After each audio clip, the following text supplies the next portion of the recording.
Of all the world's most famous monsters, the nefarious Count Dracula has stood the test of time like few ever have. What is it about this titular blood-sucking scourge of the night that has continued to capture the imagination of people the world over for centuries? It's time to put the bite on Dracula's fiction and reality. Dracula began his fictitious life as an 1897 Gothic horror novel by Irish author Bram Stoker. It introduced the character of Count Dracula and established many conventions of subsequent vampire fantasy. The novel tells the story of Dracula's attempt to move from Transylvania to England so that he may find new blood, both figuratively and literally, and spread his undead curse. Thankfully for the living, a battle ensues between Dracula and a small group of men and a woman, led by a character who would go on to become one of literature's greatest heroes, Professor Abraham Van Helsing. Dracula was published in London in May 1897 by Archibald Constable and Company. Costing 6 shillings, the novel was bound with yellow cloth and titled in red letters. It was copyrighted in the United States in 1899 with the publication by Doubleday and McClure of New York. But when Universal Studios purchased the rights, it came to light that Bram Stoker had not complied with a portion of US copyright law, placing the novel into the public domain. In the United Kingdom and other countries following the Berne Convention on Copyrights, the novel was under copyright until April 1962, 50 years after Stoker's death. Over the years, Dracula has been assigned to many literary genres, including vampire literature, horror fiction, the Gothic novel, and invasion literature. The novel has spawned numerous theatrical, film, and television interpretations, and this nocturnal phantom's reign of terror is far from over. The main story of Count Dracula is told through a series of letters, diary entries, newspaper articles, and ship's log entries, whose narrators are the novel's protagonists, and occasionally supplemented with newspaper clippings relating events not directly witnessed. The events portrayed in the novel take place chronologically, and largely in England and Transylvania during the 1890s. All of the events in this torrid tale transpire within the same year, between May the 3rd and November the 6th. A short note is located at the end of the final chapter, written 7 years after the events outlined in the novel. The story begins with Jonathan Harker, a newly qualified English solicitor, visiting Count Dracula at his castle in the Carpathian Mountains on the border of Transylvania, Bukovina, and Moldavia to provide legal support for a real estate transaction overseen by Harker's employer, Mr. Peter Hawkins of Exeter. At first enticed by Dracula's gracious manners, Harker soon realizes that he is Dracula's prisoner. Wandering the Count's castle against Dracula's admonition, Harker encounters 3 female vampires, called Sisters, from whom he is rescued by Dracula himself. Harker soon realizes that Dracula is also a vampire. After the preparations are made, Dracula leaves Transylvania and abandons Harker to the Sisters. After a series of blood-curdling events, Harker barely escapes from the castle with his life. Dracula boards a Russian ship, the Demeter, taking along with him boxes of Transylvanian soil which he required in order to regain his strength. Not long afterward, the ship, having weighed anchor at Varna, runs aground on the shores of Whitby in the east coast of England. The captain's log narrates the gradual disappearance of the entire crew until the captain alone remained, himself bound to the helm to maintain course. An animal resembling a large dog is seen leaping ashore. This is the Count in animal form. One of Dracula's many talents is that he possesses the ability to shapeshift into animals like wolves and, of course, bats.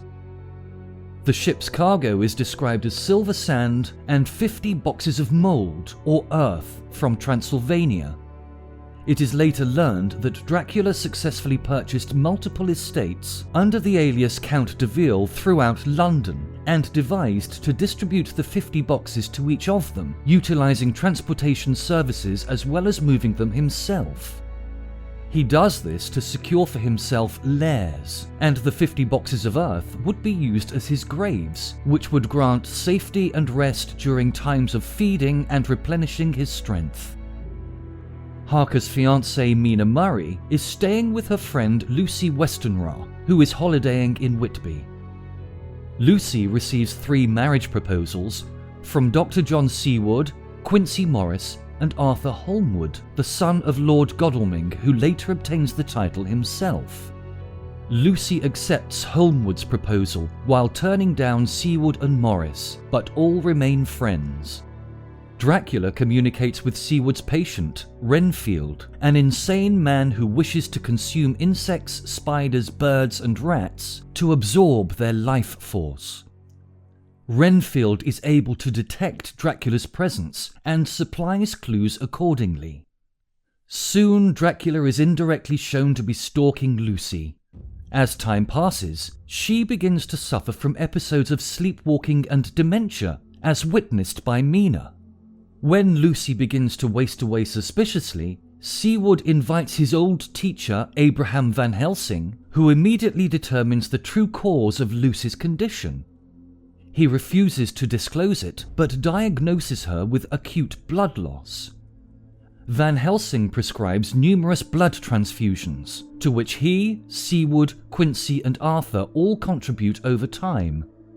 Van Helsing also prescribes garlic flowers to be placed throughout her room, and weaves a necklace of withered garlic blossoms for her to wear. However, she continues to waste away, appearing to lose blood every night. While both doctors are absent, Lucy and her mother are attacked by a wolf, and Mrs. Westenra, who has a heart condition, dies of fright. Van Helsing attempts to protect her with garlic, but fate thwarts him each night, whether Lucy's mother removes the garlic from her room or Lucy herself does so in her restless sleep. The doctors have found 2 small puncture marks above her neck, which Dr. Seawood is at a loss to understand. After Lucy dies, Van Helsing places a golden crucifix over her mouth, ostensibly to delay or prevent Lucy's vampiric conversion. Fate conspires against him again when Van Helsing finds the crucifix in the possession of one of the servants who stole it off Lucy's corpse. Following Lucy's death and burial, the newspapers report children being stalked in the night by a bloofer lady, that is, a beautiful lady. Van Helsing, knowing Lucy has become a vampire, confides in Seawood, Lord Godalming, and Morris. The suitors and Van Helsing track her down and, after a confrontation with her, stake her heart, behead her, and fill her mouth with garlic. Around the same time, Jonathan Harker arrives from Budapest, where Mina marries him after his escape, and he and Mina join the campaign against Dracula. The vampire hunters stay at Dr. Seawood's residence, holding nightly meetings and providing reports based on each of their various tasks. Mina discovers that each of their journals and letters collectively contain clues to which they can track him down. She tasks herself with collecting them, researching newspaper clippings, fitting the most relevant entries into chronological order, and typing out copies to distribute to each of the party which they are to study. Jonathan Harker tracks down the shipments of boxed graves and the estates which Dracula has purchased in order to store them.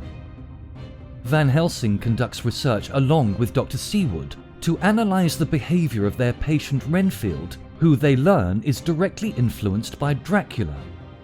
They also research historical events, folklore, and superstitions from various cultures to understand Dracula's powers and weaknesses. Van Helsing also establishes a criminal profile on Dracula in order to better understand his actions and predict his movements. Arthur Holmwood's fortune assists in funding the entire operation and expenses. As they discover the various properties Dracula has purchased, the male protagonists team up to raid each property and are several times confronted by Dracula. As they discover each of the boxed graves scattered throughout London, They pry them open to place and seal wafers of sacramental bread within. This act renders the boxes of earth completely useless to Dracula, as he is unable to open, enter, or further transport them. This curses Mina with vampirism and changes her, but does not completely turn her into a vampire. Van Helsing attempts to bless Mina through prayer and by placing a wafer of sacrament against her forehead, but it burns her upon contact, leaving a wretched scar. Under this curse, Mina turns from consciousness to a semi-trance, during which she perceives Dracula's surroundings and actions. Van Helsing is able to use hypnotism twice a day, at dawn and at sunset, to put her into this trance to further track Dracula's movements. Mina, afraid of Dracula's link with her, urges the team not to tell her their plans out of fear that Dracula will be listening.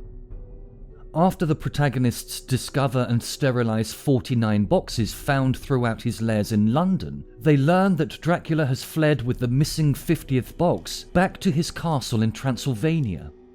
They pursue him under the guidance of Mina. They split up into teams once they reach Europe. Van Helsing and Mina team up to locate the castle of Dracula, while the others attempt to ambush the boat Dracula is using to reach his home. Van Helsing raids the castle and destroys the vampire sisters.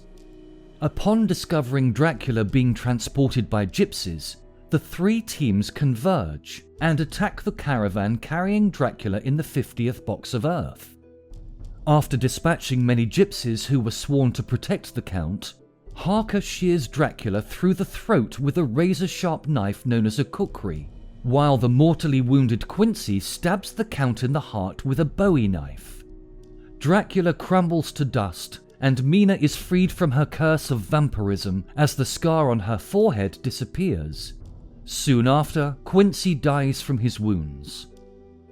The book closes with a note left by Jonathan Harker 7 years after the events of the novel, detailing his married life with Mina and the birth of their son, whom they name after all 4 members of the party but address as Quincy.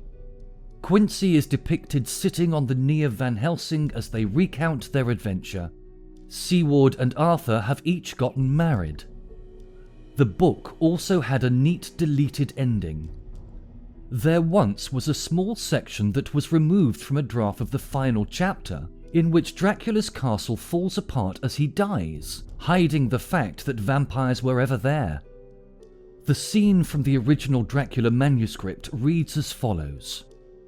As we looked, there came a terrible convulsion of the earth, so that we seemed to rock to and fro and fell to our knees. At the same moment, with a roar which seemed to shake the very heavens, the whole castle and the rock and even the hill on which it stood seemed to rise into the air and scatter in fragments, while a mighty cloud of black and yellow smoke, volume on volume in rolling grandeur, was shot upwards with inconceivable rapidity. Then there was a stillness in nature, as the echoes of that thunderous report seemed to come as with the hollow boom of a thunderclap, the long and reverberating roll which seems as though the floors of heaven shook. Then down in a mighty ruin falling whence they rose, came the fragments that had been tossed skywards in the cataclysm.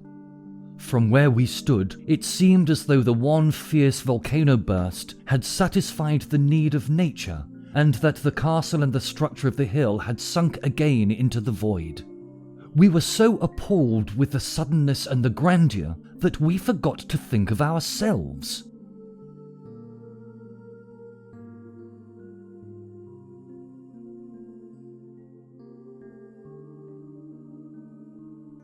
Between 1879 and 1898, Stoker was a business manager for the Lyceum Theatre in London, where he supplemented his income by writing a large number of sensational novels, his most successful being the vampire tale Dracula, published on the 26th of May 1897. Parts of it are set around the town of Whitby, where he spent summer holidays. Throughout the 1880s and 1890s, authors such as H. Rider Haggard, Rudyard Kipling, Robert Louis Stevenson, Arthur Conan Doyle and H. G. Wells wrote many tales in which fantastic creatures threatened the British Empire. Invasion literature was at a peak, and Stoker's formula was very familiar by 1897 to readers of fantastic adventure stories of an invasion of England by continental European influences. Victorian readers enjoyed Dracula as a good adventure story like many others, but it did not reach its legendary status until later in the 20th century, when film versions began to appear. Shakespearean actor and friend of Stoker's, Sir Henry Irving, was a possible real-life inspiration for the character of Dracula. The role was tailor-made to his dramatic presence, gentlemanly mannerisms, and affinity for playing villainous roles. Irving, however, never agreed to play the part on stage. Instead, the part of Dracula was given to classic film actor Bela Lugosi.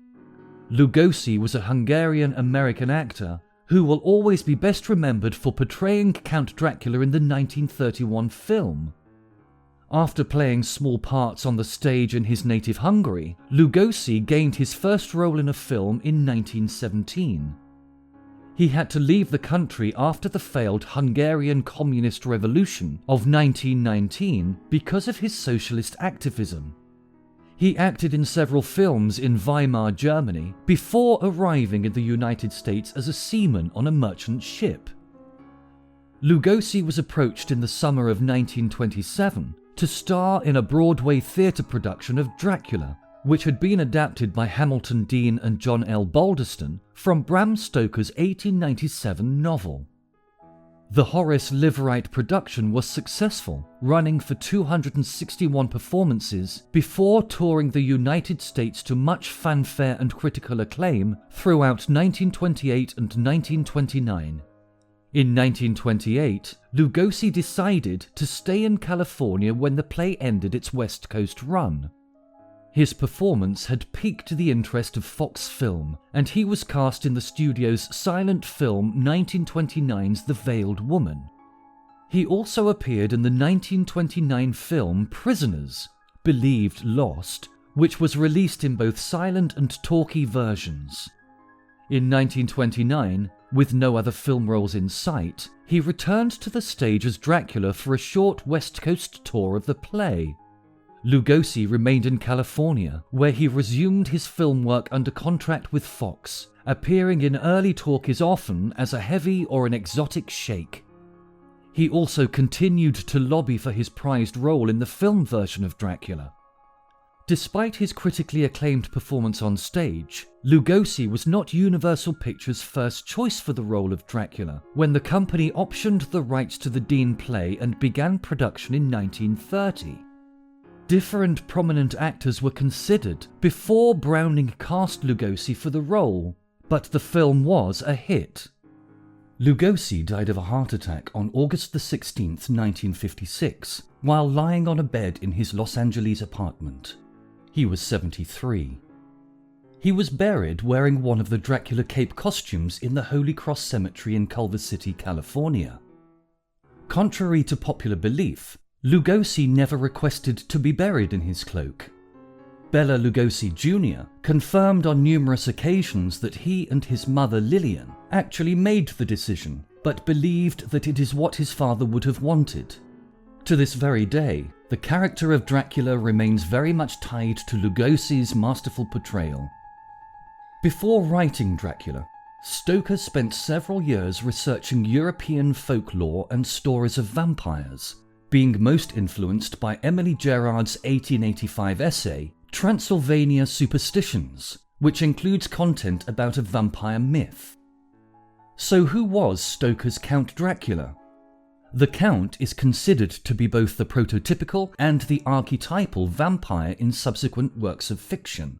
He is also depicted in the novel to be the origin of werewolf legends. One of Dracula's most mysterious powers is the ability to turn others into vampires by biting them. Other character aspects have been either added or altered in subsequent popular fictional works.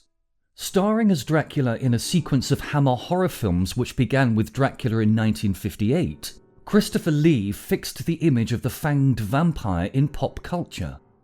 The character has appeared frequently in popular culture, from films to animated media to breakfast cereals. Stoker's Count Dracula is an undead, centuries-old vampire and a Transylvanian nobleman who claims to be a Secoli descended from Attila the Hun. He inhabits a decaying castle in the Carpathian Mountains near the Borgo Pass. Unlike the vampires of Eastern European folklore, which are portrayed as repulsive, corpse-like creatures, Dracula is handsome and charismatic, with a veneer of aristocratic charm. In his conversations with Jonathan Harker, he reveals himself as deeply proud of his boyar heritage and nostalgia for the past, which he admits have become only a memory of heroism, honour and valour in modern times. Although early in the novel Dracula dons a mask of cordiality, he often flies into fits of rage when his plans are frustrated.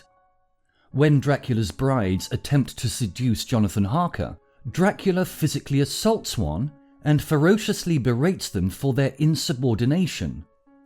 He has an appreciation for ancient architecture, and when purchasing a home he prefers them to be aged, saying a new home would kill me, and that to make a new home habitable to him would take a century. Dracula is very proud of his warrior heritage, proclaiming his pride to Harker on how the Secoli people are infused with the blood of heroes. He also expresses an interest in the history of the British Empire, speaking admiringly of its people. He has a somewhat primal and predatory worldview. He pities ordinary humans for their revulsion to their darker impulses. He is not without human emotions, however, as he often says that he too can love. Though usually portrayed as having a strong Eastern European accent, the original novel only specifies that his spoken English is excellent, though strangely toned. His appearance varies in age. He is described early in the novel as thin, with a long white moustache, pointed ears and sharp teeth. It is also noted later in the novel by a zookeeper who sees him that he has a hooked nose and a pointed beard with a streak of white in it. He is dressed all in black and has hair on his palms. Harker describes him as an old man, cruel-looking and giving an effect of extraordinary pallor. When angered, the Count shows his true bestial nature, his blue eyes flaming red. As the novel progresses, Dracula is described as taking on a more and more youthful appearance. After Harker strikes him with a shovel, he is left with a scar on his forehead, which he bears throughout the course of the novel. Dracula also possesses great wealth and has gypsies in his homeland who are loyal to him as servants and protectors. Count Dracula is portrayed in the novel using many different supernatural abilities and is believed to have gained his abilities through dealings with the devil. Chapter 18 of the novel describes many of the abilities, limitations and weaknesses of vampires and Dracula in particular. Dracula has superhuman strength, which, according to Van Helsing, is equivalent to that of 20 strong men. He does not cast a shadow or have a reflection from mirrors. He is immune to conventional means of attack. A sailor tried to stab him in the back with a knife, but the blade goes through his body as though it is air. He can defy gravity to a certain extent and possesses superhuman agility, able to climb vertical surfaces upside down in a reptilian manner. He can travel onto unhallowed ground, such as the graves of suicides and those of his victims. He has powerful hypnotic, telepathic and illusionary abilities. He also has the ability, within limitations, to vanish and reappear elsewhere at will. If he knows the path, he can come out from anything or into anything regardless of how close it is bound, even if it is fused with fire. He has amassed cunning and wisdom throughout centuries, and he is unable to die by the mere passing of time alone. Dracula can command animals such as rats, owls, bats, moths, foxes and wolves. However, his control over these animals is limited, as seen when the party first enters his house in London. Although Dracula is able to summon thousands of rats to swarm and attack the group, Holmwood summons his trio of terriers to do battle with the rats. The dogs prove very efficient rat killers, suggesting they are Manchester Terriers trained for that purpose.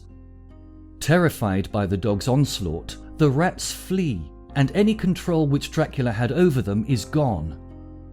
Dracula can manipulate the weather and, within his range, is able to direct the elements such as storms, fog, and mist. As we told you earlier, Dracula can change form at will, able to grow and become small, his featured forms in the novel being that of a bat, a wolf, a large dog, and a fog or mist. When the moonlight is shining, he can travel as elemental dust within its rays. He is able to pass through tiny cracks or crevices while retaining his human form or in the form of a vapour, described by Van Helsing as the ability to slip through a hair-breadth space of a tomb door or a coffin. This is also an ability used by his victim Lucy as a vampire.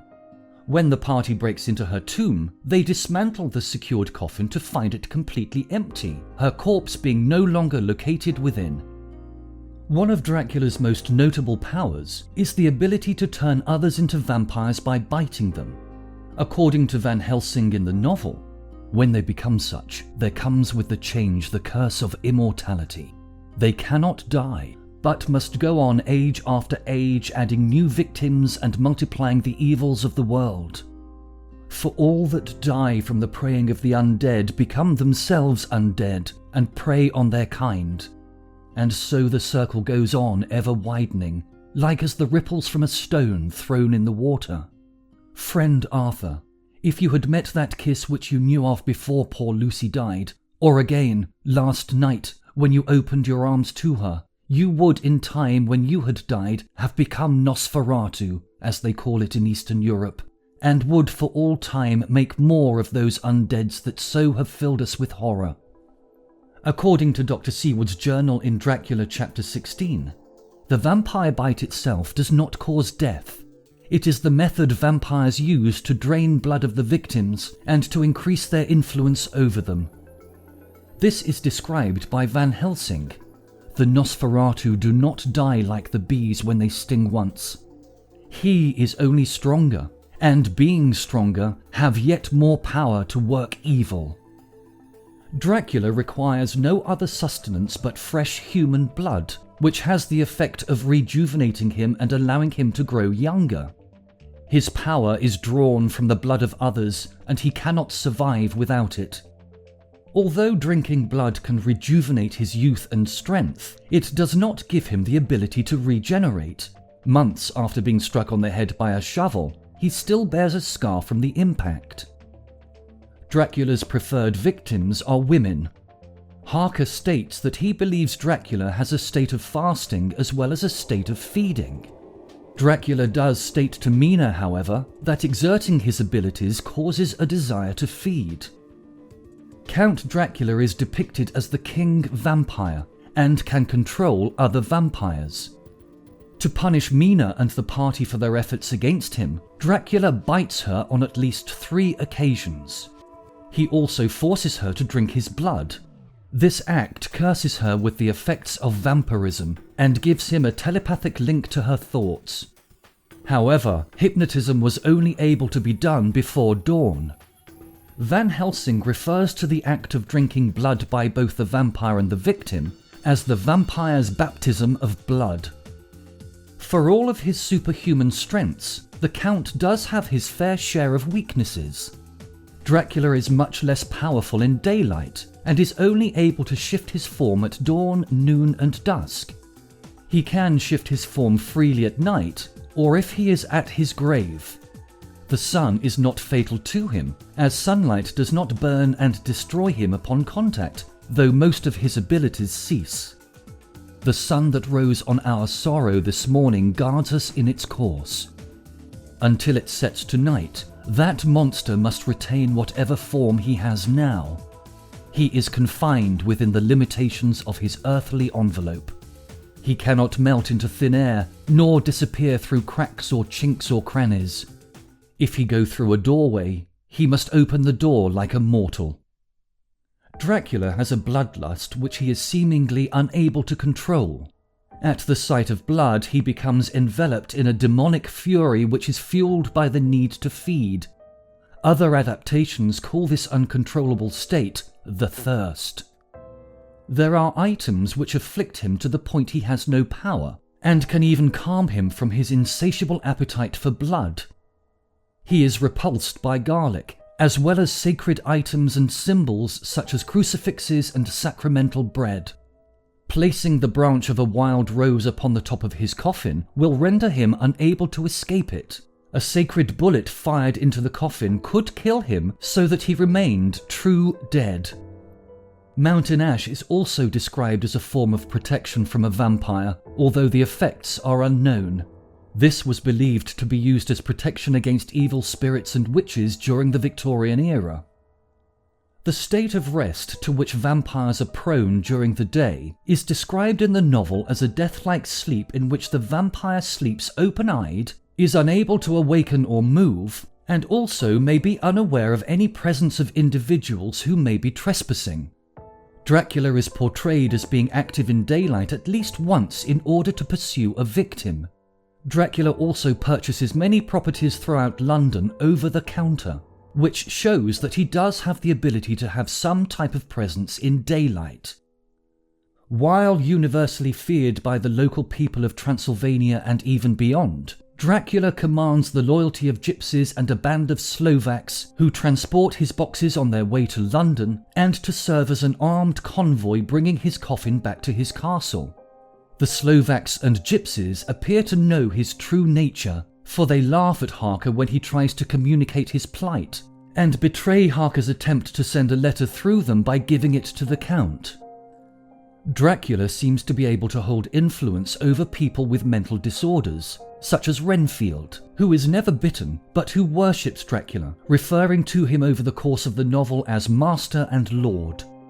Dracula also afflicts Lucy with chronic sleepwalking, putting her into a trance-like state that allows them not only to submit to his will, but also seek him and satisfy his need to feed. Dracula's powers and weaknesses vary greatly in the many adaptations.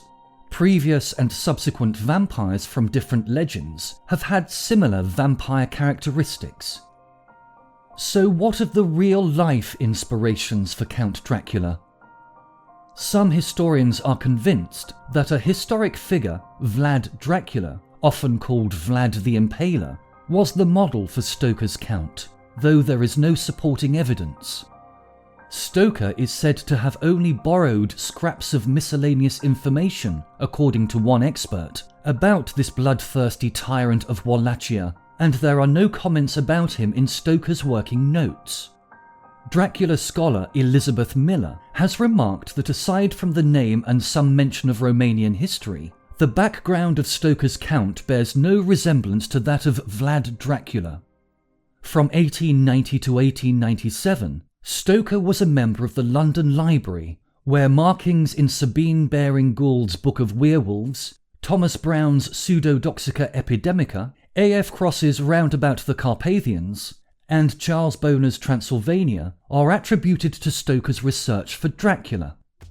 Later, he also claimed that he had a nightmare caused by eating too much crab meat about a vampire king rising from his grave.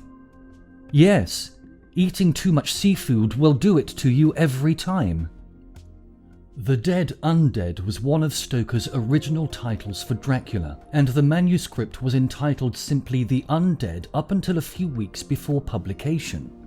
Stoker's notes for Dracula show that the name of the Count was originally Count Vampire, but Stoker became intrigued by the name Dracula while doing research, after reading William Wilkinson's 1820 book, an account of the principalities of Wallachia and Moldavia with political observations relative to them, which he found in the Whitby Library and consulted a number of times during visits to Whitby in the 1890s.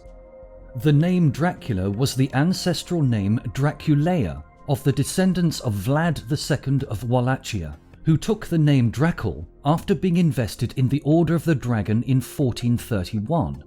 In the old Romanian language, the word Dracul meant the dragon, and Dracula meant son of the dragon. In the present day, however, Dracul means the devil. Many of Stoker's biographers and literary critics have found strong similarities to the earlier Irish writer Sheridan Le Fanu's classic of the vampire genre, Carmilla. In writing Dracula, Stoker may also have drawn on stories about the Shay, some of which feature blood-drinking women. The Irish legend of Avatak has also been suggested as a source. It is also thought probable that his mother's stories of events during the severe cholera outbreak in Sligo in 1832 were influential, particularly themes of being buried while alive. In 1983, American author and a professor of Russian and East European history Raymond McNally additionally suggested that Stoker was influenced by the history of Hungarian Countess Elizabeth Bathory, who allegedly tortured and killed between 36 and 700 young women. It was later a commonly believed rumour that she committed these crimes to bathe in their blood, believing that this preserved her youth. Bathory's castle was also located in the Carpathian Mountains, just as Dracula's, albeit in a different region. In her book The Essential Dracula, Claire Howard Maiden suggested that the castle of Count Dracula was inspired by Slains Castle, at which Bram Stoker was a guest of the 19th Earl of Errol.